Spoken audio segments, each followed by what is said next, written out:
Hello everybody and welcome back to easy education. मेरा नाम है गगन और यार इस चैनल पे मैं आपको क्लास 11th का फुल मैथमेटिक्स का कोर्स करवाऊंगा।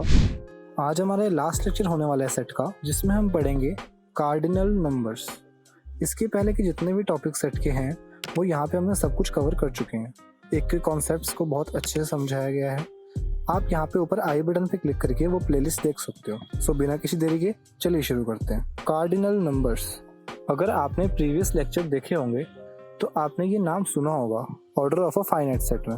कार्डिनल नंबर सर कुछ नहीं होते, बस जो आपके नंबर ऑफ एलिमेंट्स होते हैं किसी भी सेट में उसको हम ये कार्डिनल नंबर बोलते हैं। जैसे मेरा यहाँ पे एक सेट है 1 2 3 4, इसका कार्डिनल नंबर होगा 4 क्योंकि इसमें 4 एलिमेंट्स हैं। इसको हम लिखते कैसे हैं? n of a is equal to 4।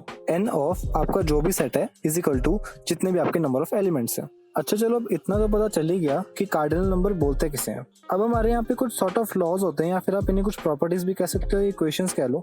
ये बेसिकली ये जो लॉज, ये प्रॉपर्टी, इक्वेशंस, आप उनको जो कुछ भी कहोगे, ये हमारी अप्रोच बिल्डिंग के लिए कि कल को हमें कार्डिनल नंबर्स पे कुछ क्वेश्चंस आएंगे तो हम उनको अप्रोच कैसे करेंगे।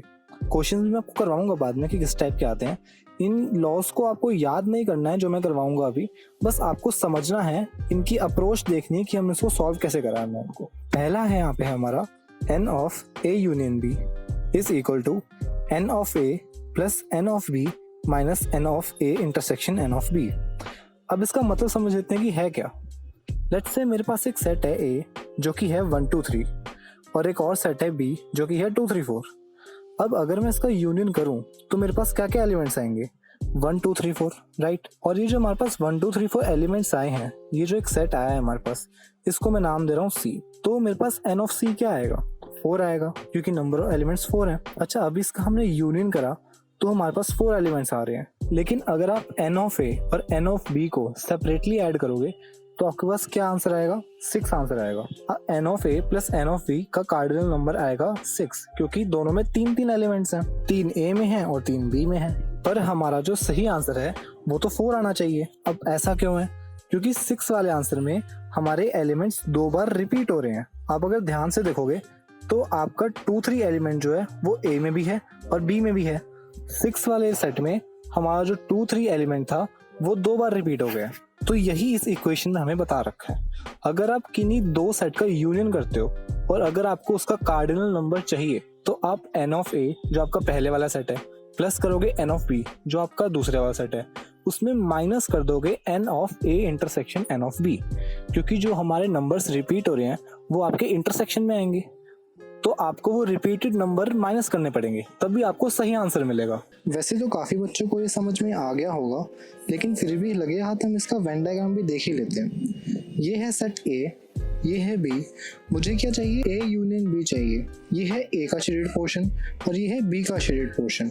तो जब मैं इन दोनों का यूनियन करूंगा तो ये वाला पोर्शन आएगा मेरे पास पूरा शेड होके। तो ये जो पोर्शन है बीच में छोटा सा, ये 2 बार ऐड हो रहा है। एक बार A की साइड से ऐड हो रहा है और एक बार B की साइड से ऐड हो रहा है। इसको हम कहेंगे A इंटरसेक्शन B, और अपने फॉर्मूले में हमने इसी को माइनस करा है, एक बार इस पोर्शन को A इंटरसेक्शन B को। अब हम बढ़ते हैं अपने नेक्स्ट इक्वेशन की तरफ। नेक्स्ट है हमारा n of A minus B। I think ये इक्वेशन मैं आपको पढ़ा चुका हूँ ऑपरेशन ऑन सेट वाले लेक्चर में। इसको अगर हम वेन डायग्राम से समझेंगे तो ज़्यादा इजी रहेगा। हमें क्या चाहिए? n of A minus B। तो जैसे ही मेरा सेट A है और ये B है, अब मुझे A में से B का पोर्शन सबट्रैक्ट करना है। इन शॉर्ट, क्या मैं इसको ये बोल सकता हूँ कि मुझे A में से A इंटरसेक्शन B माइनस करना है? क्योंकि अगर सेट A में B के कुछ एलिमेंट्स हैं तो वो सारे एलिमेंट्स A इंटरसेक्शन B वाली कैटेगरी में आएंगे। तो अब जब मैं A में से B के एलिमेंट्स माइनस करूँगा तो मेरे पास सिर्फ एक ये वाला पोर्शन नहीं बचेगा, बिल्कुल यही बचेगा।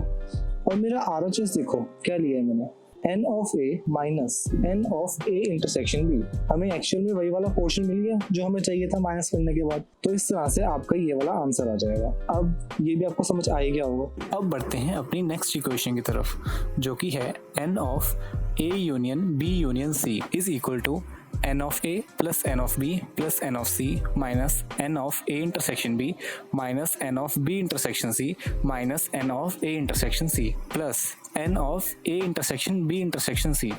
अब ये फॉर्मूला काफ़ी बड़ा सा लग रहा है, इसको मैं आपको वेन डायग्राम से समझाने की कोशिश करूँगा। वेन डायग्राम इसका कुछ ऐसे बनेगा, ये है मेरा सेट ए, ये है बी और ये है सी। इनमें आपको काफ़ी सारे इंडिपेंडेंट रीजन दिख रहे होंगे। वेट, मैं आपको नंबर से मार्क करके बताता हूँ। ये है इंडिपेंडेंट रीजन 1, ये है 2, 3, 4, 5, 6 और ये 7। इसमें टोटल हमारे 7 इंडिपेंडेंट रीजन्स हैं। अभी क्वेश्चन में क्या दे रखा है, A union B union C करना है। तो ज़रा ध्यान से देखो, अगर मैं इन 7 इंडिपेंडेंट रीजन का आपस में यूनियन कर दूं तो क्या मुझे A union B union C मिल जाएगा? लेकिन शर्त यह है कि मुझे इन 7 इंडिपेंडेंट रीजन को सिर्फ एक ही बार ऐड करना है। ऐसा नहीं होना चाहिए कि एक रीजन 2 या 3 बार ऐड हो रहा हो। और मेरे पास पहला ऑप्शन यही है कि मैं इन तीनों का यूनियन कर दूं। तो पहले मैं ये करूँगा कि मैं ए रीजन को प्लस करूँगा बी रीजन में, बी रीजन को प्लस कर दूंगा सी रीजन में। तो मेरे पास ये ए प्लस बी प्लस सी आ गया। अब यहाँ पे आपको बहुत ध्यान से देखने की ज़रूरत है कि जो मेरा इंडिपेंडेंट रीजन 4, 6 और 5 है, ये तो 2 बार ऐड हो रहे हैं। और इनफैक्ट मेरा 7th इंडिपेंडेंट रीजन तो 3 बार ऐड हो गया, एक बार 4th रीजन से, एक बार 6th रीजन से और एक बार 5th रीजन से। ओके, तो अगर कभी ऐसी सिचुएशन बन जाए कि कुछ ऐड करने पर हमारे पास कुछ ज़्यादा ही आउटपुट आ रहा है, तो जो हमारे पास एक्स्ट्रा आउटपुट है उसको हम माइनस कर देंगे। फॉर्मूले में भी हमारे पास यही दिया हुआ है। इसके अंदर हम सबट्रैक्ट करेंगे n of a intersection b, ये वाला पोर्शन एक बार, क्योंकि ये एक बार एक्स्ट्रा आ रहा है। वैसे ही n of b intersection c और n of a intersection c हम एक बार सबट्रैक्ट कर देंगे। लेकिन अब हमारे यहाँ पे दिक्कत क्या हो गई कि जब हमने इन तीनों को एक बार सबट्रैक्ट किया तो जो हमारा 7th रीजन था, ये छोटा सा region n of a intersection b intersection c, ये तो 0 हो गया। ये 3 बार ऐड हुआ था और तीनों बार सबट्रैक्ट भी हो गया जब हमने इन तीनों रीजन्स को सबट्रैक्ट किया। अब हमने कुछ इसके ऊपर एक्शन करा, ये कुछ ज़्यादा ही सबट्रैक्ट हो गया।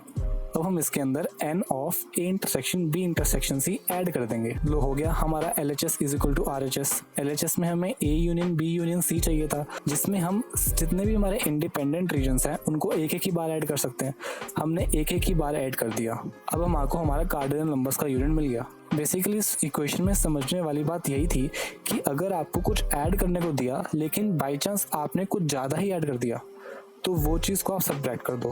और अगर सबट्रैक्ट करते वक्त आपने कुछ ज़्यादा ही सबट्रैक्ट कर दिया तो जो आपने कुछ ज़्यादा ही सबट्रैक्ट कर दिया उसको आप वापस ऐड कर दो। कॉन्सेप्ट इसमें यही था। इससे आपको वेन डायग्राम की भी एक अच्छी नॉलेज हो गई होगी। अब अपनी नेक्स्ट इक्वेशन की तरफ बढ़ते हैं। यहाँ पे फिर से हमें 3 सेट दे रखे हैं और इसमें बोला क्या हुआ है कि number of elements in exactly 2 of the sets A B C. ये जो अंग्रेजी में लिखा हुआ है इसका मतलब मैं आपको समझा देता हूँ। इसमें ये कह रहे हैं कि आपको वो रीजन लेने हैं जो कि इन तीनों में से एग्जैक्टली 2 सेट में कॉमन हो।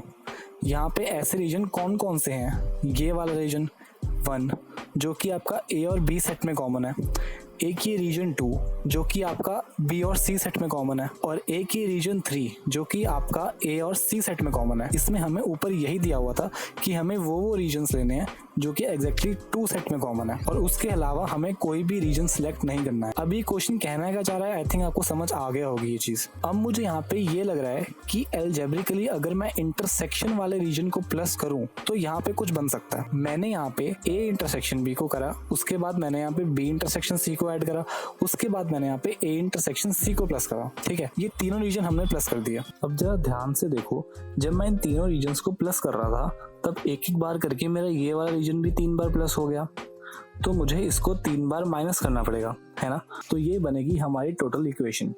ठीक है, अब जो हमारा नेक्स्ट है ना, वो रिजल्ट एक तरह का उल्टा है हमारे पिछले वाले से। इसमें हमें वही वापस से 3 सेट दे रखे हैं। Number of elements in exactly 1 of the sets A B C. इसका मतलब जो हमारे इंडिपेंडेंट रीजन हैं वो सिर्फ ए में, बी में और सी में होने चाहिए, मतलब कॉमन कुछ नहीं होना चाहिए इन तीनों सेट के बीच में। देन इसमें एक ये रीजन आएगा, एक ये रीजन आएगा और एक ये वाला रीजन आ जाएगा। अब अगर मुझे इन तीनों रीजन्स को ऐड करके कुछ निकालना है तो इसमें मेरी पहली अप्रोच क्या हो सकती है कि पहले मैं n of a plus n of b plus n of c को ऐड कर लेता हूँ, बाद में जो एक्स्ट्रा होगा उसको माइनस कर दूंगा। तो ये कर लिया मैंने n of a plus n of b plus n of c। अब इसमें क्या क्या एक्स्ट्रा आ गया, ये वाला रीजन मेरा 2 बार आ गया a और b में से, एक ये रीजन 2 बार आ गया बी और सी में से, और एक ये वाला 2 बार आ गया ए और सी में से, और एक ये छुटकू सा रीजन मेरा 3 बार आ गया इन तीनों को ऐड करने की वजह से। यहाँ पे मैंने कुछ सर्कल्स और डॉट्स लगा दिए हैं समझाने के लिए कि कौन सा रीजन कितनी बार ऐड हुआ है। अब ये जो एक्स्ट्रा है ना, इन सब को माइनस कर दो। अब यहाँ पे आता है एक ट्विस्ट, ध्यान से देखो। अब जब मैं इस रीजन को 2 बार माइनस करूंगा तो मुझे यहाँ पे भी 2 डॉट हटाने पड़ेंगे। 2 बार माइनस हो रहा है क्योंकि ये भी। फिर अब ये वाला रीजन मुझे 2 बार माइनस करना है। अब अगर मैं इसको 2 बार माइनस करूंगा तो ये छोटू रीजन भी तो 2 बार माइनस करना पड़ेगा, लेकिन मेरे पास तो एक ही डॉट बचा है। 2 डॉट मैंने तो पहले माइनस कर दिए, अब मुझे इसमें से 2 और घटाने हैं। तो 2 माइनस करने के बाद यहाँ पे मेरा ये रीजन -1 में चला जाएगा। सिमिलरली मुझे ये वाला रीजन भी 2 बार माइनस करना है। अब अगर इसको 2 बार माइनस करूंगा तो मुझे छोटे वाले रीजन को भी 2 बार और माइनस करना पड़ेगा। इस तरह से ये बीच वाला रीजन मेरा -3 में चला जाएगा। ओके, अब मेरे एक्स्ट्रा रीजन्स तो हट गए, लेकिन ये जो छोटा वाला रीजन -3 में चला गया है, इसको बैलेंस करने के लिए मुझे कुछ तो करना पड़ेगा। अब इसको हम बोलते क्या है, A intersection B intersection C। मैं अपनी इक्वेशन में ऐड कर दूंगा 3 of n A intersection B intersection C। इससे मेरी पूरी इक्वेशन बैलेंस हो गई। इस इक्वेशन को एक बार जरूर रिवाइज करना, इससे आपको थोड़ा दिमाग खुलेगा और आपकी अप्रोच बिल्डिंग भी अच्छी हो जाएगी। ओके, सो ये इक्वेशन हमारी कंप्लीट हो गई और मुझे ये तीनों रीजन मिल गए। तो चलिए आज के लेक्चर को यहीं समाप्त करते हैं। सेट चैप्टर हमारा खत्म हो चुका है। नेक्स्ट लेक्चर से हम स्टार्ट करेंगे रिलेशन एंड फंक्शन। अटेंड करना बिल्कुल मत भूलिएगा। चैनल को सब्सक्राइब कर लीजिए ताकि कोई नोटिफिकेशन आपसे ना छूटे। Okay friends, bye bye.